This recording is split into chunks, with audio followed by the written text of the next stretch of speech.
बिस्मिल्लाहिर्रहमानिर्रहीम। अस्सलाम वालेकुम। A1 टीवी के साथ मैं हूं अदील मुमताज। शामिल करेंगे न्यूज हेडलाइंस। कोरोना वबा की नई इकसाम के फैलने का खदशा, पाकिस्तान के तमाम एयरपोर्ट्स पर मुसाफिरों की स्क्रीनिंग का अमल सख्त करने का फैसला। बॉर्डर हेल्थ सर्विसेज ने सिविल एविएशन अथॉरिटी को मरासला जारी कर दिया। इंटरनेशनल अराइवल लाउंज में जरासीम कुछ स्प्रे करने की हदायत। हेल्थ वर्कर्स को मास्क, ग्लव्स और हिफाजती सामान के इस्तेमाल पर जोर। तहरीक इंसाफ के कौमी असम्बली से इस्तीफों की मंजूरी का मामला। जराये के मुताबिक स्पीकर कौमी असम्बली और PTI के वफ्द के दरमियान कुछ देर में मुलाकात होगी। मुलाकात पार्लियामेंट हाउस में स्पीकर चैम्बर में होगी।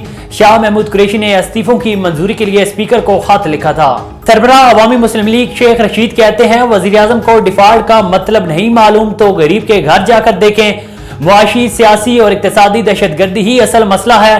2 साल टेक्नोक्रेट हुकूमत सियासी कशीदगी कम नहीं करा सकेगी। इलेक्शन ही वाहिद हल है। 9 माह से PDM भीख मांग रही है।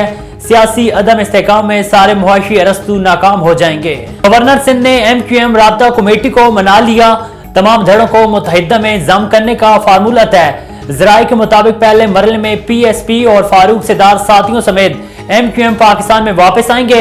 मुस्तफा कमाल और अनीस कायम खानी को सीनियर डिप्टी कन्वीनर की जिम्मेदारी भी दी जाएगी।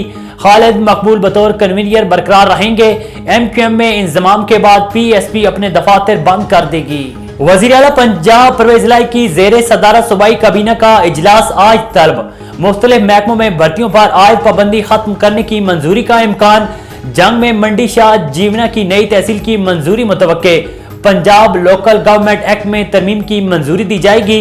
पंजाब में फिल्म स्टूडियो के क्याम की मंजूरी का मामला भी एजेंडे में शामिल। और जाता दिसंबर भी गया। लाहौर, मुल्तान, फैसलाबाद, उकाड़ा, सांगला हिल, पेशावर और क्वेटा में बादल बरस पड़े। सर्दी की शिदत में इजाफा हो गया। फजाई आलूदगी में कमी। ज़ियारत में पारा -2 सेंटीग्रेड तक जा पहुंचा। पहाड़ी इलाकों में बर्फबारी का इम्कान। आजाद कश्मीर और गिलगित बल्तिस्तान में गरज चमक के साथ बारिश की पेशगोई। हेडलाइंस आपने जानी A1 टीवी के न्यूज स्टूडियो से। फिल वक्त इतना ही। मजीद खबरों और अपडेट्स के लिए देखते रहिए A1 टीवी। A1 टीवी, सब पे नजर, अंदर की खबर।